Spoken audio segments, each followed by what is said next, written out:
Hello everyone, welcome to another video of drama serial Namak Haram. हाँ जी जनाब, तो ड्रामा सीरियल नमक हराम की एपिसोड 6 में आपको करते हैं वेलकम और बताते हैं कि एपिसोड 6 में हुआ क्या और क्या ही कुछ मज़ेदार हुआ और क्या ही कुछ बहुत ज़्यादा जो है ना वो ख़तरनाक हुआ। हाँ जी जनाब, तो बात करते हैं कि सबसे पहले कहते इस एपिसोड के अंदर बात हो रही होती है अस्मा और मुरीद की शादी की। हाँ जी, तो अस्मा और मुरीद की शादी को लेके एमल जो है बहुत ही ज़्यादा परेशान हो रही होती है बिकॉज वो मुरीद को अपने अंदर ही अंदर दिल ही में पसंद कर रही होती है, लेकिन वो मुरीद को जो कि बता चुकी होती है, लेकिन अपनी पॉजिटिवनेस को छुपा नहीं पा रही होती अरसल से, जो कि उसका होने वाला मंगेतर या उसका मंगेतर होता है। कुछ इसी तरह से उनके रिश्ते की जो बात वो चल रही होती है, लेकिन वो मुरीद को कर रही होती है पसंद। अब आप देखते हैं कि वो इस चीज़ को लेकर, अस्मा और मुरीद के रिश्ते को लेकर बहुत ही ज़्यादा जो है ना वो अग्रेसिव हो रही होती है और जाके अस्मा के ऊपर सारी बरसात बरस पड़ती है कि भाई ये तुम्हारी वजह से ये जो तुम्हें सज़ा मिल रही है वो मुझे भी सज़ा मिल रही है, और जो तुम्हारी वजह से हो रहा है सब कुछ हो रहा है जो तुमने किया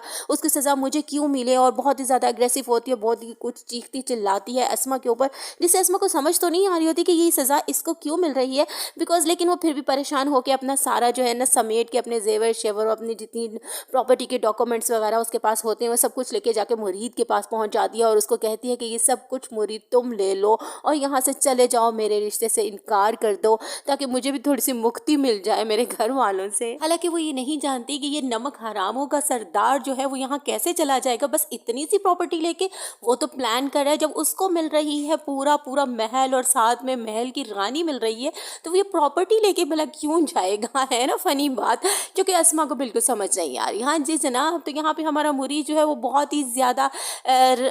इनोसेंस बन के जो डायलॉग मारता है अस्मा के सामने, उसमें मुझे बहुत ही ज़्यादा हंसी आती है जी। वो कहता है कि जी जो नमक की छोटी छोटी चुटकियाँ जिसको मेरे कंधों पे जिसका वजन इतना ज़्यादा है कि अगर मैं भागना चाहूँ तो मेरी टांगे लड़खड़ा जाएंगी, मेरी सौ फनी। अच्छा, मुरीद तो इस तरह से बात करता है उसको और कहता है कि जी मैं आपके हुक्म का गुलाम जैसे आप कहें, लेकिन मैं जो हूँ ना वो सुल्तान को जो हूँ ना मैं इनकार नहीं कर सकता, भला मैं इस तरह की गुस्ताखी कैसे कर सकता हूँ, हाँ लेकिन मैं उनसे बात ज़रूर कर सकता हूँ। खैर वो इस तरह से करके उससे अस्मा को कुछ कहता है और वो वहाँ से चली जाती है। अब नेक्स्ट गेम वो डालता है कि वो अमीर सुल्तान के पास जाता है और उसे जाके एक नई ऑप्शन दे देता है बहुत ही ड्रामेटिक अंदाज से कि मैं अगर गुस्ताखी माफ़ हो तो आपको एक जो है ना वो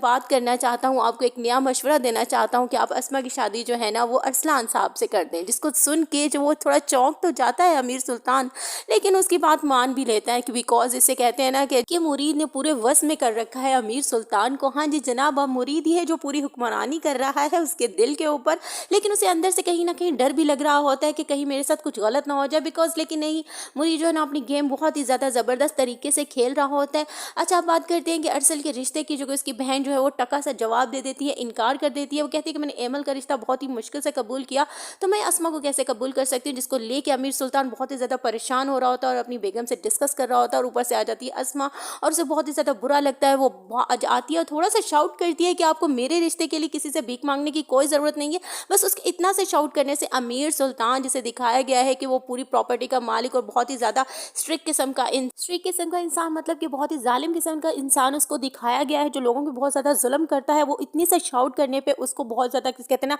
हार्ट अटैक किस्म का वो हो जाता है, हार्ट अटैक आ जाता है, उसे आईसीयू में ले जाया जाता है। ये ज़रा से अपनी बेटी के शाउट करने पे उसकी ये कंडीशन हो सकती है। तो मतलब मुरीद को इतना सब करने की तो ज़रूरत ही नहीं है, बिल्कुल भी नहीं ज़रूरत है कि वो इतना नाजुक दिल का मालिक बंदा है। तो हमें लगता है कि हमें मुरीद से कहना चाहिए कि उसको अपनी स्ट्रेटजी को चेंज कर दे, मतलब इसको मारने के लिए इतना सब करने की ज़रूरत नहीं है, वो ज़रा सा शाउट ही कर दे तो बंदा जो फड़क जाएगा बिल्कुल। अच्छा, हम बात करते हैं नेक्स्ट एपिसोड में, मतलब नेक्स्ट एपिसोड में होगा कुछ यूँ कि मुरीद की अस्मा से शादी होनी तो अंडरस्टूड बात है, लेकिन इस शादी के डिसीजन को लेके अस्मा क्या करेगी, अस्मा किस तरह से रिएक्ट करेगी। हाँ जी, तो अस्मा इस तरह से रिएक्ट करेगी, वो एक दफ़ा फिर वही थर्ड टाइम वही बेवकूफ़ी करेगी, घर से भागने वाली नाकाम कोशिश करेगी, जिस कोशिश को लेके जिसे कहते हैं ना कि उसकी जो है मुरीद से शादी जो वो अंडरस्टूड बात थी वो तो फिर स्टूड हो जाएगी, यानी कि पक्की हो जाएगी और उसके साथ उसकी शादी हो जाएगी, बिल्कुल इसी तरह से प्रिडिक्ट किया जा रहा है। लेकिन इसके बाद हमारा नमक हराम की जो है ना उसके दिल की मुराद जिसे कहते हैं वो पूरी हो जाएगी, लेकिन वो इस कदर भरा हुआ है कि वो आहिस्ता आहिस्ता अस्मा के सामने अपना सारा दुख जो है वो खोल देगा और अस्मा पे इंकशाफ होगा कि जो अमीर सुल्तान जो कि उसका फादर वो किस कदर जालिम किस्म का इंसान है वो समझ जाए। उसी तरह दिखाया जाता है कि अस्मा की अम्मा को भी अमीर सुल्तान की यानी कि अपने हस्बैंड के अफेयर का पता चल जाएगा और वो इस कदर मतलब उसको एग्रेसिव नेक्स्ट एपिसोड में दिखाया जा सकता है कि अमीर सुल्तान की कम वक्ती आने वाली है। हाँ जी जनाब, तो नमक हराम के जो फैंस हैं, नमक हराम ड्रामा के जो फैंस हैं वो जो है ना अपने दिल थाम लें, क्योंकि नेक्स्ट एपिसोड जो है बहुत ही ज़्यादा इंटरेस्टिंग आने लगी हैं, बहुत ही ज़्यादा इंटरेस्टिंग सीन होने वाले हैं। तो अगर आपको ये ड्रामा पसंद आ रहा है, इमरान स्कॉट्स के रिव्यूज़ पसंद आ रहे हैं, तो प्लीज़ लाइक कीजिएगा, कॉमेंट कीजिएगा और सब्सक्राइब करना तो मत भूलना।